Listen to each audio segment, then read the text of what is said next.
urushma, odam o'ldirishga hech qachon qarshiman, ya'ni u yerdan qochmaslik qo'ygan.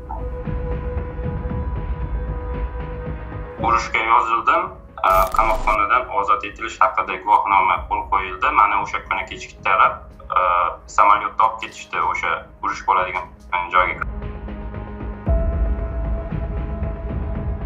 Ba'zida dronlardan qochib, o'liklar bilan uxlashga to'g'ri keldi. Ya'ni o'liklar yotgan okopning ichiga kirib, tun o'tkazishga. O'sha jasadlar Rus armiyasiga tegishlimi yo Ukraina armiyasiga?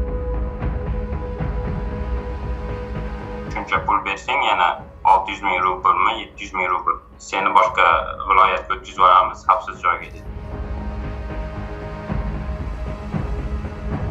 Men topshiriqqa ketganman va o'zim izsiz yo'qolganga o'xshatib, o'sha yonimda ratsiya hammasini sindirib, kiyimlarimni, avtomatlarimni tashlab, xuddi o'lgan insondek o'zimni qoldirib o'sha yerga ketganman. Bosh vazir o'rinbosariga murojaat qildim deyapsiz. Kimni nazarda tutyapsiz bu yerda? O'zim yaxshi inson deb bilmayman. Ya'ni xato qildim, adashdim. Bu yo'lga kirishda men tavsiya bermagan bo'lardim.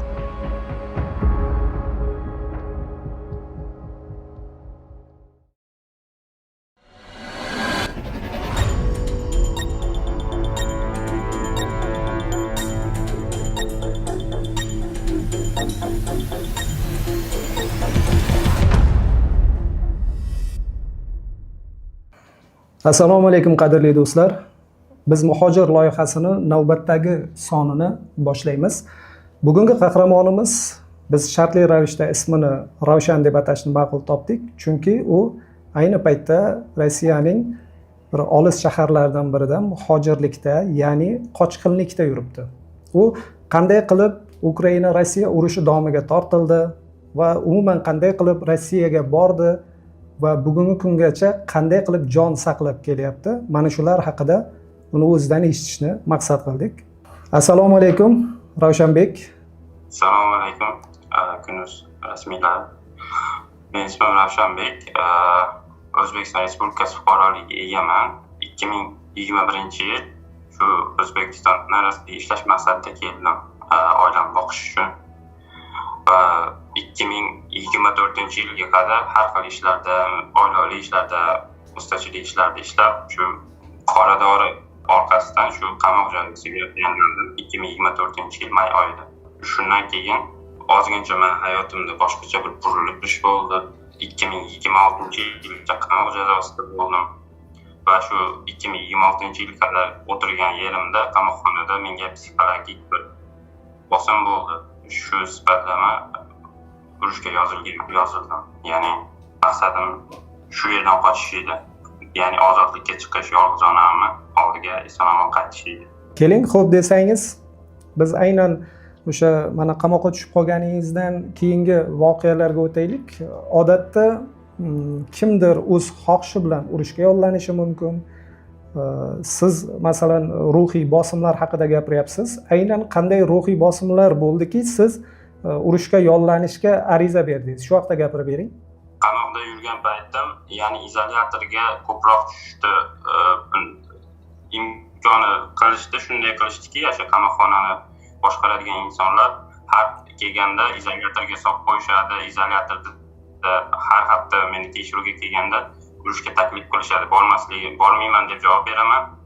Ular yana izolyatorda kunini uzaytirishdi, qo'l qo'yib chiqib ketishadi. Izolyatorda juda ham yeb bo'lmas ovqat, juda ham bir qiynoq, bir tan jarohat yetkazishmadi, ya'ni psixologik bir bosim qilishdi, shu narsaga majbur qilishdi va shundan keyin men u yerdan yozilib urushma, odam o'ldirishga hech qachon qarshiman, ya'ni u yerdan qochmaslik qo'ygan. Urushga qanday takliflar bo'ldi? Yo bir pul va'da qilindimi? Odatda buni tan olishimiz kerak. Kimdir o'sha urushga qatnashganligi ortidan o'sha pul olishini ham o'ylagan holda urushga kirish holati ham bor. Yo'q, u yerdan men pul hech narsa uchun emas, faqat shu yerdan qochib yolg'iz onamni oldiga, vatanga qaytgim keldi. Chunki men 9 yil 6 oy muddatga qamalgan edim. 2 yil o'tirdim. 7 yil 6 oy qoldi. Yolg'iz onam boquvchisi yo'q. Shunga ertaroq chiqish maqsadida u yerdan qochish, misol uchun u yerda pul rol o'ynamaydigan darajada edi. Menga pulni qizig'i yo'q edi. Hech narsa taxalmas qilish. Demak, pul olmadingiz, urushga ketganingiz evaziga pul olmadingiz. Yo'q, pul oldim. Uni o'sha yerdan qochish uchun sarfladim. Ya'ni meni shu Rossiya hududiga ichkarisiga olib kirib qo'yishlari uchun va'da qilishgan. Shu pulni bersang, seni hibsga olib qo'yamiz deb qo'ydim bu yoqqa. Lekin hali hanuz shu yerdaman. Qarang, o'zingiz mana hali yoshsiz, Ravshanbek. Hatto uylanmagansiz bilishimizcha. Tabiiyki, qo'lingizga qurol olib ko'rmagansiz. O'zbekistonda harbiy xizmatni o'taganmisiz yo'qmi uni bilmayman, lekin urush bu boshqa narsa, bu haqiqiy jang deb tushunamiz. Urushga mana shunchaki olib borib tashlashmagandir. Tayyorgarlik jarayonlari qanday bo'ldi? Xo'p, qo'lingizga birinchi marta qurol ushladingiz. O'sha vaqtda nimalarni his qildingiz? Urushga yozildim. Qamoqxonadan ozod etilish haqida guvohnoma qo'l qo'yildi. Mana o'sha kuni kechki taraf samolyotda olib ketishdi, o'sha urush bo'ladigan joyga, kazarmaga tashlashdi. O'sha yerda 1 oy davomida tayyorgarlikdan o'tdik. Bizni urush joyiga tashladi. Lekin urush joyida men o'ylardimki, borib faqat otishma bo'ladi u yerda dedim. Yo'q, bu yerda holat juda ham bo'ladi. Ya'ni men otish degan narsani o'zi yo'q edi. Ya'ni bizdan oldingi komanda insonlar bosib o'tib ketgan yerda borib postda turib berdi. Hududlarda qo'riqlagansizlar demak. Hududlarda qo'riqlaganmisan, men o'zi qo'limdan kelmaydi odam o'ldirish, chunki u yerdan faqat qochish niyat bo'lgan xolos. Har kuni dedim, iloyim shu yerda tirik chiqib ketdi yolg'iz onam oldiga deb Allohga tavakkal qilib chiqdim. Ya'ni turmadan ariza yozganimdan keyin ichimda shunday qo'rquv bo'ldi, xuddi bir o'zimni o'limga tashlagandek ichetim, yedim. Ya'ni u dunyo bilan bu dunyo o'rtasida turgandek his qildim o'zimni.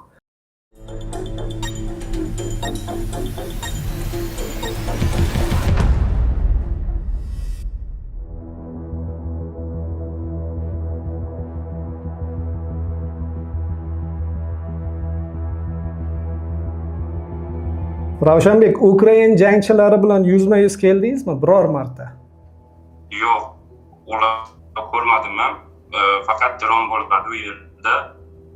Asha egallab olingan yerlarda turish, o'sha yerda postda turish. Hatto ularni ko'rishdim ham, faqat ular snaryadlar tashlanadi, dronlar uchadi. Kunlab och holatda, suvsiz holatda qolib ketdim, chunki har minutda dron kontrol qilib turadi osmonni, ya'ni ilojsiz u yerda suv topib ichish yoki bo'lmasa aytaylik non topib yeyish. Oyog'imni tagiga qarasam, har 5 metrda bir 10 dona o'lgan insonlarning jasadini ko'rdim. Buni ko'rganda o'tda etim jimirlashadigan holatda juda ham vahshiyona, ta'riflashga juda ham qiyin deb o'ylayman. Demak, ko'z oldingizda o'sha o'lim holatlari bo'lgan va bunga guvoh bo'lgansiz. Bu yo'q, eski murdalar edi, lekin hammasi parchalanib ketgan, yarmi yo'q bo'lib ketgan, yonib ketgan, ya'ni eski o'liklar, lekin u yerda o'liklarni yig'ishtirib olgan insonni o'zi yo'q, hatto ovqat yetkazib beradigan insonlarning o'zi yo'q. Kechki taraf o'sha shom tushishida yerto'lalarda yotamiz, qazilgan yerlarda okopni ichida ba'zida dronlardan qochib o'liklar bilan uxlashga to'g'ri keldi. Ya'ni o'liklar yotgan okopni ichiga kirib tun o'tkazishga ilojsiz holatda bo'ldim, ya'ni tirik qolish uchun. O'sha jasadlar Rus armiyasiga tegishlimi yo Ukraina armiyasiga asosan?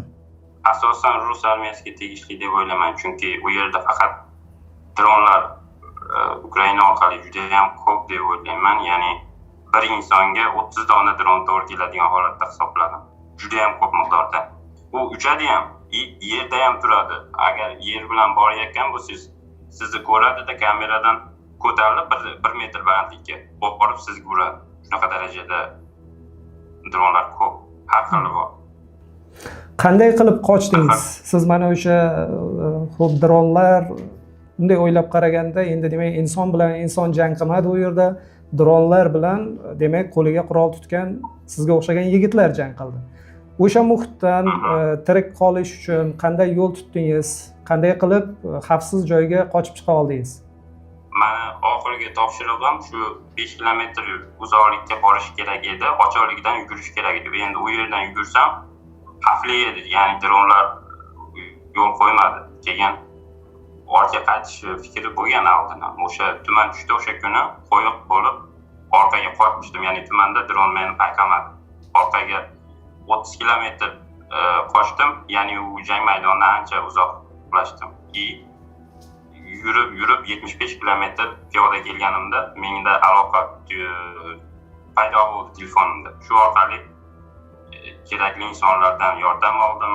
O'sha pul evaziga meni chegaradan o'tib qo'yish, xavfsiz yerga shuni kelishdi. Mana o'sha bir 30 kilometr, yana 70 kilometr masofa, bu 100 kilometr qochishga to'g'ri kelyapti. Bu jarayonda siz harbiy kiyimdamidingiz? O'sha mahalliy aholi ko'rdimi sizni? Tutib olmasliklari uchun qanday yo'l tutdingiz?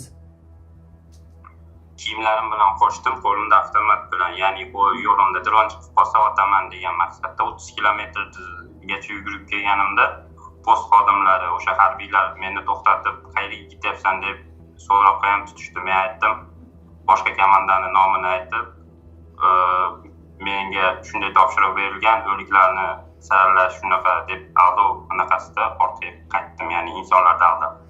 Xavfsiz joyga qanday qilib o'tib oldingiz? Mana shu holatni ham gapirib bering. Xavfsiz joyga o'sha pul evaziga kelishadigan insonlarim kelishdi mashinada, meni olib o'tib ketishdi Rostovgacha. O'sha Rostovdan menga kiyim olishdi o'sha kunda o'zida. Mashinada o'tirgan holatimda kiyinib oldim. Keyin xavfsiz kvartiraga olib borishdi. Menga aytishdiki, shuncha pul bersang yana 600 ming rublmi, 700 ming rubl.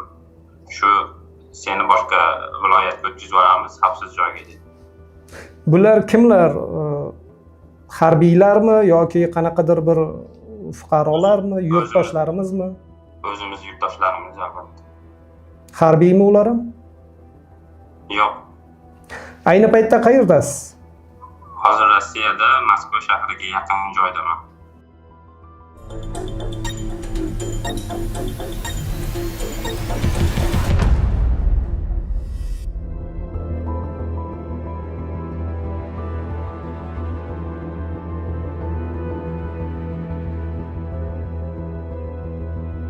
Xo'p, mana xavfsiz joydasiz. Qancha bo'ldi siz xavfsiz hududga o'tganingizga va O'zbekistonga qaytishga harakat qildingizmi? 3-4 oydan oshiqroq bo'ldi. Qaytishga harakat qildim. Hujjatimni, vaqtinchalik pasport oldim, aeroportga bordim, bilet sotib oldim. Uchmoqchi bo'lganimda menga chegarada qaytishdi, senga ограничение qo'yilgan dedi. Nima sababdan deb so'raganimda, bilmadim, bu Facebook orqali qo'yilgan, ya'ni krediting bor deb menga aytishdi. Keyin kreditimni to'ladim. Keyin chegaraga bordim.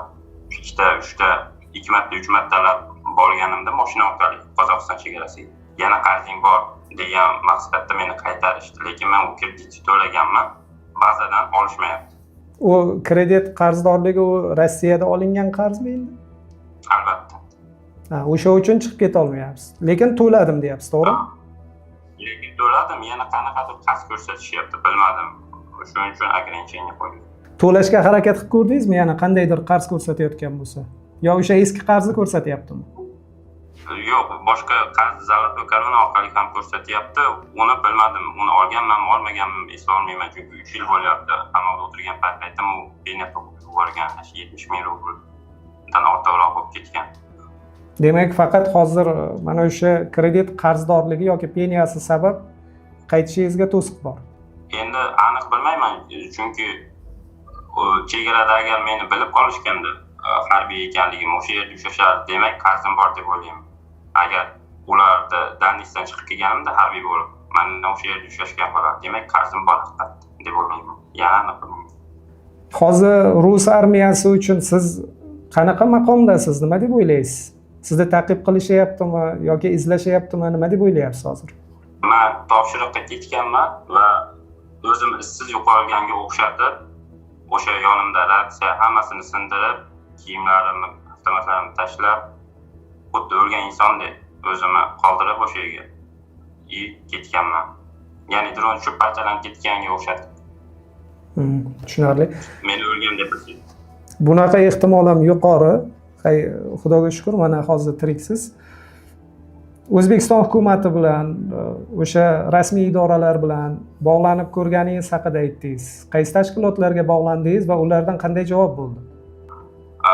Instagram orqali kerakli o'sha davlat xodimlari, misol uchun Oliy Majlisda o'tiradigan katta insonlar, bosh vazir o'rinbosariga yaqinda yozdim.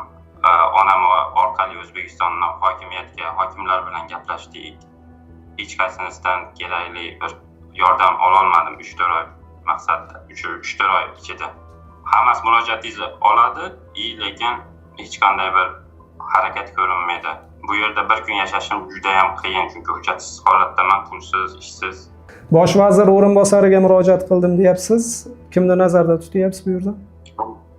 Dilnoza Kattaxonovaga yozdim, shu ko'rib chiqamiz dedi, lekin menimcha bilmadim, ozgina muammo bo'lganda bilmadim. Tushunarsiz holat shunga. Tashqi ishlar vazirligiga yoki o'sha Moskvadagi elchixonamizga murojaat qildingizmi? Moskvadagi elchixonaga telefon qildim. O'shanda vaqtinchalik pasport berganda meni o'tkazishmayapti, qanaqadir qarzdorlik bor deb aytganimda, biz unga yordam bera olmaymiz. Faqat biz o'sha vaqtinchalik pasport bera olamiz deb aytdi. Ya'ni hech bo'lmasa meni vatanga qaytishga bir qanaqadir yo'l bormi onam oldiga deb so'radim. Sizni vatanda kim kutyapti? Oilangizda kimlar bor? Boquvchisi yo'q, onam bor. Singlim bor. Opamni ikkita bolasi bor, biz bilan turadi. Shu boquvchisi yo'q hech qaysinisi. Siz u yerda turib hozir ishlayapsiz. Noqonuniy bo'lsa ham ishlab turibsiz. Yordam qila olyapsizmi onangizga? Yo'q, hozirda o'zimga, chunki bu yerda yashashim imkoniga juda qiyin, chunki ishlash ham qiyin. Ba'zi birovni qo'liga tushadigan bo'lsa, ya'ni militsiya xodimlari meni olib kirib qo'yishadi hujjatsiz holatda. Shuning uchun qochib ishlayapman o'zimni. Ya'ni o'zim xarajatimni o'zim qoplay olyapman. Yashashingizga yetyapti-da, demak topganingiz. Deyarli yetmayapti ham, chunki 20 kunda bir ishlab o'sha qornim to'yish uchun ishlayapman xolos. Umuman biz ko'p kuzatyapmiz, o'sha yurtdoshlarimiz, yoshlar juda ham ko'payapti. Yaqinda o'sha bir rasmiy statistikaga qaraganimizda aynan narkotik modda bilan qamalib qolayotganlar hissasiga to'g'ri kelar ekan. Rossiyada eng ko'p narkotik modda bilan qamalib qolyapti ekan va tabiiyki undan keyingi qadam urush bo'lyapti. Mana shu vaziyatda siz qanday ogohlantirgan bo'lardingiz tengdoshlaringizni? Mana yurtdoshlarimizga, yaqin do'stlarimga, misol uchun hozir Rossiyaga kelayotgan juda ham ko'plab yoshlarga aytgan bo'lardim. To'g'ri, men o'zim yaxshi inson bilmayman, ya'ni xato qildim, adashdim. Bu yo'lga kirishda men tavsiya bermagan bo'lardim, chunki xuddi bir bu nargi dunyo bilan indeks qildim o'zimni. Butun bir hayotim yonni ko'z oldimdan o'tib ketdi deb ayta olaman. Ya'ni bu narsa juda ham xato ekanligini aytaman. Ehtiyot bo'lishini yurtdoshlarimizdan shuni so'ragan bo'lardim. Yagona maqsad? Yagona maqsad vatanimga qaytish. Shu ota-onamni oldiga, yolg'iz onam oldiga qaytib, eson-omon qaytib olish. Boshqa maqsadim yo'q. Ravshanbek, umuman o'zingiz boshingizdan o'tkazgan voqealarni bizga aytib berganingiz va suhbatlashishga rozi bo'lganingiz uchun rahmat aytamiz. Biz suhbatimiz davomida Ravshanbekni shaxsini, umuman u qayerda yashayotganligini to'liq oshkor qilmadik, lekin bizda o'sha Ravshanbekni o'sha O'zbekistondagi yaqinlari va o'zini kontaktlari mavjud. Agar bu yurtdoshimizni O'zbekistonga qaytarish maqsadida hamkorlik qilishni reja qilgan biror bir tashkilot bo'ladigan bo'lsa, biz uni kontaktlarini berishga tayyormiz. E'tiboringiz uchun rahmat.